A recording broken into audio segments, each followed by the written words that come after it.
So I'm going to introduce our next speaker, Dr. Shweta Mahesh. She's our first year fellow here at MCW in endocrinology.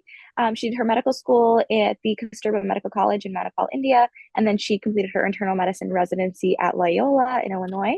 I've had the pleasure of working with her on her early weeks on call, and so we saw some pretty interesting calcium cases, one of which she's going to present tonight. Okay, so sorry about that, but this is just a case of hypercalcemia of malignancy with in a patient with prior osteonecrosis of the jaw that we got to see when we were on the inpatient consult service. So this is a 78-year-old female who came into the ER just with altered mentation that her partner described as her just being more lethargic and really confused and not like herself. Her medical history is most pertinently significant for metastatic breast cancer.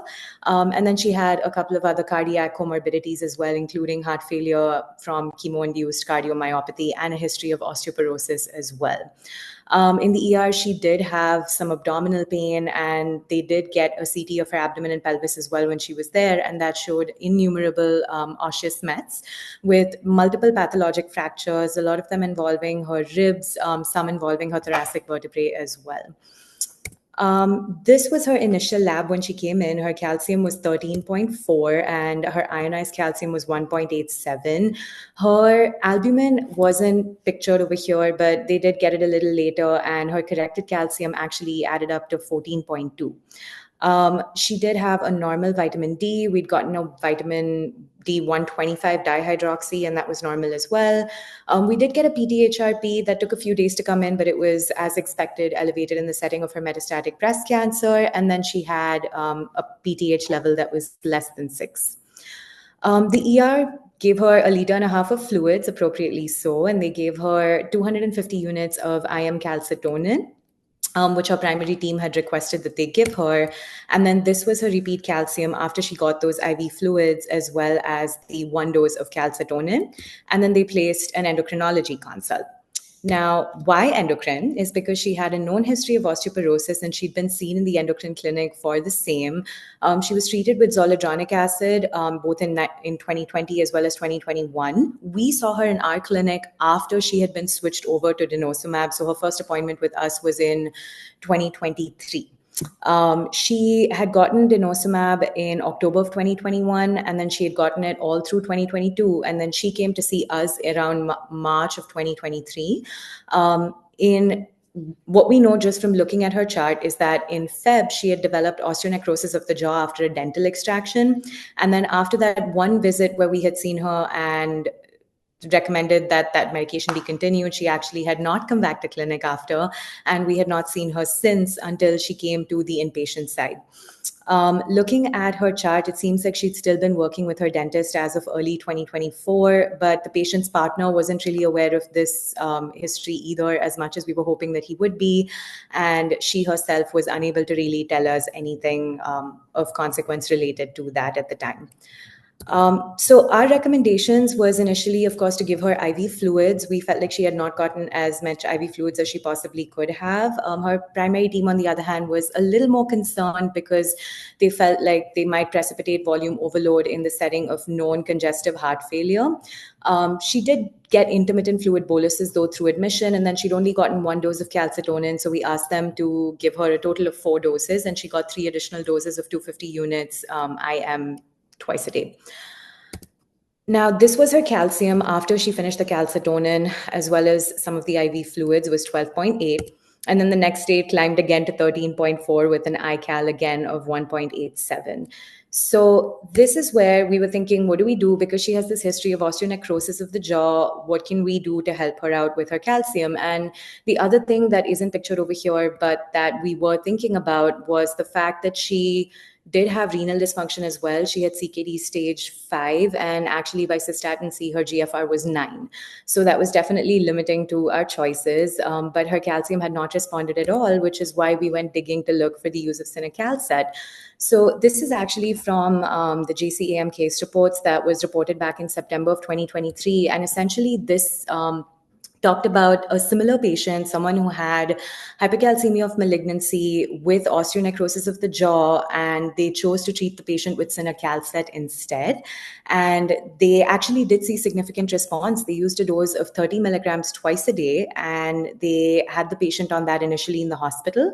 Her calcium went from 12.2, which was what it was initially at, and then it went all the way down into the tens, into the low tens, actually. And she was maintained on that medication for multiple years after she left that particular hospitalization as well. And they were actually able to back off on the dose of her cinacalcet to 30 milligrams once a day.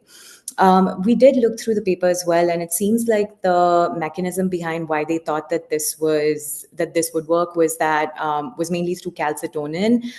It said that one was PTH inhibition for sure, but then they said calcitonin was also noted to increase with the use of cinacalcet, and so that was theorized to be the mechanism by how hypercalcemia of malignancy was improved. And the other thing that they found was also that there was enhanced renal urinary calcium excretion, and that was something that they also felt would work. So we did try that for our patient. We got all the way up to 30 milligrams twice a day, but unfortunately her calcium did continue to rise. Her subsequent calcium was 12.7, and then her corrected was still above 13.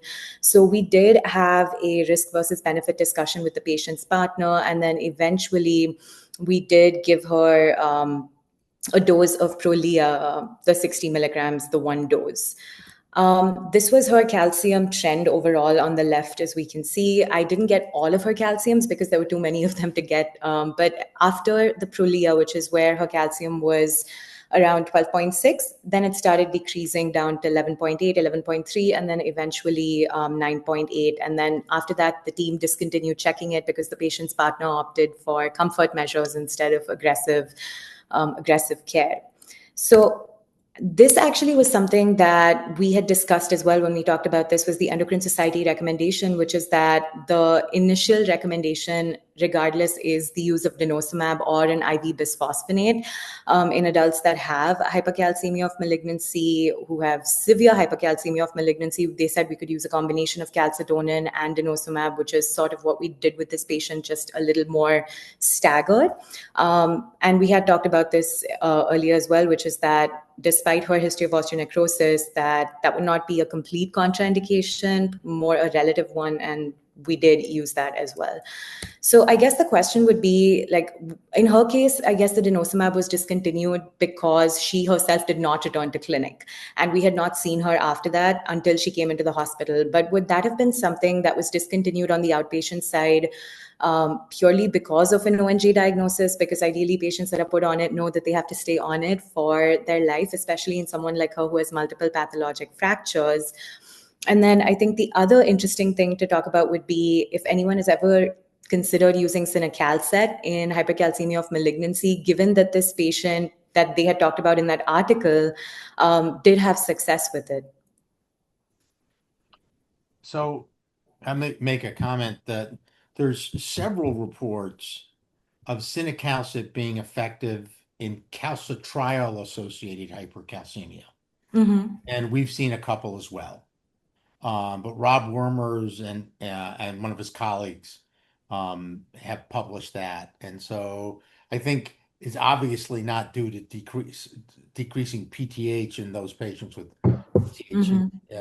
PTH independent hypercalcemia. So there are probably other mechanisms by which it works. One of which is probably, the effect decreasing, telling the renal tubule the calcium is higher. The renal tubule gets rid of it, but it's not just that. Mm-hmm. It's more than that, and I don't know. I also don't think it's stimulating calcitonin that much because I also calcitonin. in one of the go Go ahead. ahead. Sorry. In the article, Joe, it did talk about that 125 mediated, and it talked about somehow interfering with absorption, and they didn't really go into why in like the gut, but they mentioned it. I don't think that's all of it because these patients aren't eating anything. Yeah, right. That's true as well. And it's not, I think I don't know what I don't think it's anything simple. It may be, there are calcium receptors on bone cells, calcium sensing receptors. So I just don't think it's anything simple. That you can just say, oh, it's just this. I don't think they're getting rid of enough calcium and the renal tubule. They're usually not eating, so how much of an effect could it have on absorption if they're really sick? Right. You develop tachyphylaxis to the hypocalcemic effect of calcitonin very Hmm. quickly. So I don't know Hmm. what it is, but I think it was the right thing to try. Yeah, And yeah, I don't know what I mean. What this patient really needs is her tumor treated. Okay, true. I mean, or if she's past that, I don't know. If she's past that point, obviously, then I would Yeah. treat her as needed for symptomatic hypercalcemia. A comment and a question that I have is it didn't Yeah. seem like she had gotten a whole lot of anti-resorptive bone drugs. She had And no. had she ever gotten any of the anti-angiogenic chemotherapeutic agents? None that I could see from my review of her chart. A lot of her oncology care actually wasn't within the system and it was outside, and we didn't have records. She was kind of flitting back and forth between two systems.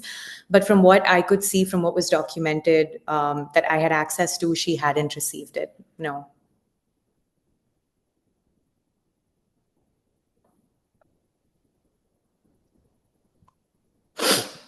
These patients are always difficult to imagine, but what's really making her really sick today is that she's really hypercalcemic. And Yep. hypercalcemia is often, it can be a way where patients die, but it's not a nice way. People feel horrible when your calcium's that high. And so I think ultimately you did the right thing and treat what made her feel terrible. Yeah, I mean, I think it definitely, her team felt like that was definitely adding to her misery in addition to all the other things going on. So I'm glad we tried it. It's unfortunate that we didn't have as much success with it as we were hoping that we would. But I think it was definitely interesting to try and see. I mean, it would have been great if we were able to get a response, but for the most part, I think we tried we tried our best with the faculties that we had. Yeah, great case. Thank you, and Thank nice you. job presenting it. Thank you.